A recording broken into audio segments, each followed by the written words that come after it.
राजस्थान विधानसभा के अध्यक्ष वासुदेव देवनानी ने आज लाडनू विधायक मुकेश भाकर को 6 माह के लिए सदन से निलंबित कर दिया। अपने निलंबन के बाद विधायक मुकेश भाकर ने भी अपनी प्रतिक्रिया व्यक्त की है। मुकेश भाकर ने कहा कि स्पीकर वासुदेव देवनानी ने सरकार के दबाव में यह फैसला लिया है। उन्होंने कहा कि विधानसभा में सरकार पूरी तरह से फेल है। सरकार के मंत्री सदन में ठीक तरह से जवाब भी नहीं दे पा रहे हैं। ऐसे में सदन में सरकार का बचाव कैसे किया जाए, इसकी पूरी जिम्मेदारी स्पीकर ने अपने ऊपर ले रखी है। वे पहले से ही तय करके आए थे। पहले भी वो बार बार ये कह रहे थे कि यूनिवर्सिटी से आए छात्र नेता तुम सुधर जाओ, मैं तुम्हें सस्पेंड कर दूंगा, और इसलिए उन्होंने आज मुझे निलंबित किया है। आप भी सुनिए मुकेश भाकर ने क्या कुछ कहा।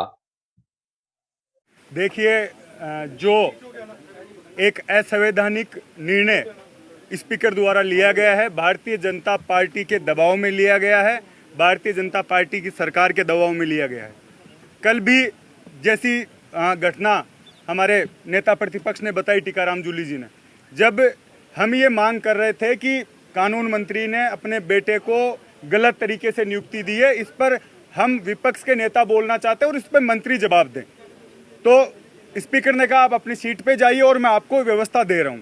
जैसे ही हम लोग सीट पे आए और स्पीकर कहने लगे आप हमें लिखित में दे दीजिए और मैं परीक्षण करके कल आपको समय दूंगा। पहली बात, जब आप हम लोगों से ये बात कर चुके थे, उसके बाद अपने बात से आप मुकरे, और उसके बाद जब नेता प्रतिपक्ष बोल रहे हैं तो श्रीचंद कृपलानी और हरलाल सारण दोनों बार बार उनको टोक रहे थे, बीच में खड़े होकर बोल रहे थे। तो मैंने सिर्फ इतना बोला कि जब नेता प्रतिपक्ष बोल रहा है तो आप लोगों को अधिकार नहीं है, क्योंकि जब आपका नेता बोलता है तो हम लोग सब सुनते हैं, तो आपको ये बात सुननी चाहिए। उतने में पूरी भाजपा खड़ी हो गई और स्पीकर साहब को पता नहीं पहले से ये तय करके आए थे, क्योंकि उन्होंने पहले भी 2-3 बार यूँ कह दिया कि आप शांति से बैठ जाइए, क्योंकि भाजपा के मंत्री जवाब दे नहीं पा रहे। विधानसभा में पूरी तरह से भाजपा सरकार फेल हो रही है, उसको बचाव कैसे किया जाए, इसको लेकर पूरी जिम्मेदारी स्पीकर ने अपने ऊपर ले रखी थी। पहले से बार बार ये कहते विश्वविद्यालय से आए हुए छात्र नेता तुम सुधर जाओ, तुम्हें सस्पेंड कर दूंगा, और जिस तरीके से बिना वोटिंग और जिस जल्दबाजी में कल सस्पेंशन हुआ, कल मार्शलों द्वारा जिस तरीके का बर्ताव हमारी महिला विधायकों के साथ, बुजुर्ग हमारे जितने भी विधायक थे उनके साथ किया गया, एक जैसे सड़क पर झगड़ा होता उस तरीके की नौबत सदन में आई। और उसके बाद गतिरोध तोड़ने की बजाय भाजपा सरकार, भाजपा के मंत्री और स्वयं स्पीकर आज उनका बयान देखिए कि कांग्रेसी, जब आप उस पद पर हो तो आपका ये दायित्व बनता है कि पक्ष और विपक्ष आप भाषा का उपयोग करें। कांग्रेसी ये इस तरीके की भाषा बोल रहे हैं, तो ये जितनी भी चीजें घटी, और उसके बाद आज वापस से वो सुबह मुख्यमंत्री जी 10 बजे सदन में आते हैं, विधायक दल की मीटिंग लेते हैं, और ये चाहते थे कि हम खड़े होकर माफी मांगे, मैं उठ के बाहर आ जाऊं।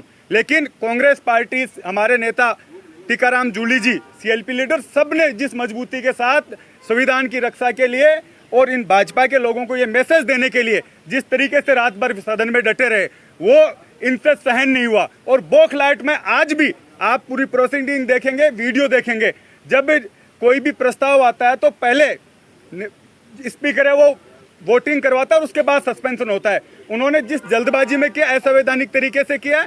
पूरी पार्टी जिस तरीके से एकजुट है, आगे के आंदोलन के लिए हम रणनीति बनाएंगे, पूरे सीनियर नेताओं के साथ बैठकर किस तरीके से असंवैधानिक निर्णय लिया है, इसके खिलाफ क्या कर सकते हैं, उस पर हम लोग रणनीति बनाएंगे। मुकेश जी, एक आप पर आरोप है कि आपने, वो ये कह रहे हैं कि मार्शल को काटा आपने। मेरे दांत देखो काटने जैसे हैं लग रहे हैं, उसके मैं वो करवा लो, टेस्ट करवा लो, मैं तैयार बैठा हूँ खुद ही काट के। ये तो बातें बनानी है।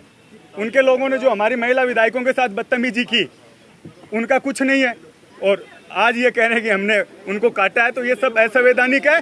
मैं पुनः बहाल होने के बाद भी अपनी रणनीति, अपनी स्टाइल नहीं बदलूंगा। जवाब सदन में भाजपा को देना पड़ेगा, चाहे परमानेंट मेरी सदस्यता ये निलंबित कर दें, लेकिन जिस रवैये से ये सदन चलाना चाहते हैं उसके खिलाफ मैं हमेशा खड़ा रहूंगा।